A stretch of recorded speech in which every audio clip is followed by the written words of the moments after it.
வணக்கம் நண்பர்களே, தனுஷ் கிச்சனுக்கு உங்களை நான் வரவேற்கிறேன். இன்றைக்கு இந்த வீடியோல வீட்டுல ஸ்ட்ராபெரி மோச்சி ஐஸ்கிரீம் எப்படி செய்யறதுன்னு தான் இந்த வீடியோல பார்க்க போறோம். வாங்க போறோம்.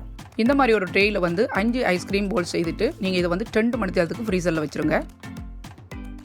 இப்போ ஒரு அடுப்பை ஆன் பண்ணிக்கோங்க. அதில் ஒரு சட்டி வச்சுக்கோங்க. இதில் 3/4 கப்புக்கு பால் சேர்த்துக்கோங்க.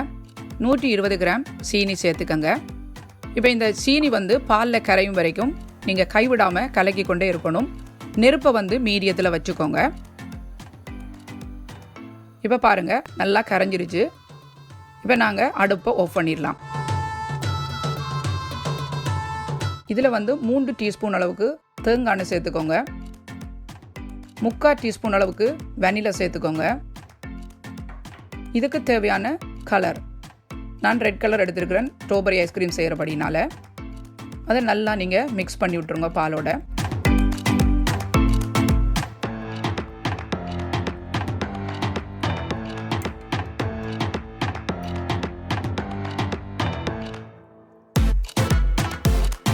நார்மலாக பார்த்தீங்கன்னா இந்த கவர் செய்கிறதுக்கு நாங்கள் உண்மையாகவே பயன்படுத்த வேண்டிய மா மொச்சிக்கோ. இப்போ நான் அது கிடைக்காதபடினால தான் குளூட்டினஸ் அரிசி மா இதில் சேர்த்துக்கிறேன். இது ஒரு 3/4 கப்பு எடுத்துக்கிறேன். இப்போ இதை நீங்கள் நல்லா கட்டிப்படாமல் நல்லா கரைச்சிக்கோங்க.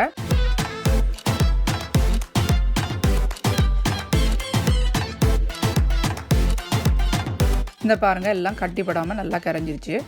இப்போ அடுப்பை ஆன் பண்ணிக்கலாம். நெருப்பை மீடியத்தில் வச்சுக்கோங்க. இப்போ இந்த மா சுருண்டு வரும் வரைக்கும் கைவிடாமல் கிளறிக்கிட்டே இருங்கோ.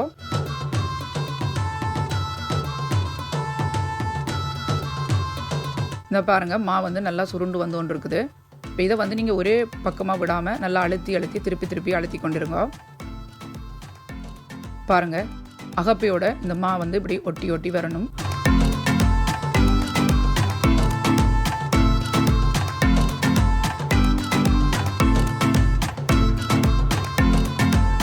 நார்மலாகவே நீங்கள் இதை ஒரு 5 நிமிஷம் வச்சு காய்ச்சும் போதே இந்த பதத்துக்கு அது வந்துடும். இப்போ நாங்கள் அடுப்பு ஆஃப் பண்ணிடலாம். இந்த மாதிரியோட தட்டையான ஒரு சாப்பிங் போட்டோ இல்லைன்னு சொன்னால் ஒரு பாத்திரமோ எடுத்துக்கோங்க. இதில் லைட்டாக மா தூவிக்கோங்க. இதில் நான் யூஸ் பண்ணுறது உருளைக்கிழங்கு மா யூஸ் பண்ணுறேன். அப்படி இல்லைன்னு சொன்னால் நீங்கள் சோளன் மா கூட இதுக்கு யூஸ் பண்ணலாம்.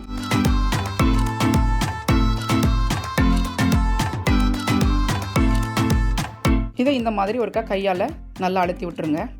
இப்போ நீங்கள் இதுக்கு சப்பாத்தி உருளையை வச்சு நீங்கள் லைட்டாக அப்படியே தட்டுங்க. சூட்டோடு தட்டுங்க, இல்லைன்னு சொன்னால் ஹார்ட் ஆயிரும்.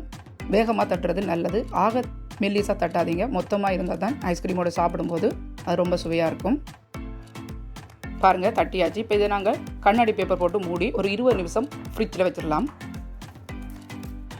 இப்போ 20 நிமிஷம் ஆயிடுச்சு. நான் ஃப்ரிட்ஜிலேருந்து எடுத்துட்டேன். இதை நான் ஒரு வீட்டில் உள்ள பொருளை பயன்படுத்தி நான் இதை வட்டமாக வெட்டி எடுக்கிறேன். நீங்கள் கட்டர் இருந்தால் கூட அதை நீங்கள் பயன்படுத்தலாம். இப்போ நாங்கள் அந்த வெட்டிய பகுதியை மட்டும் மெல்லமாக பிரித்து எடுத்துடலாம்.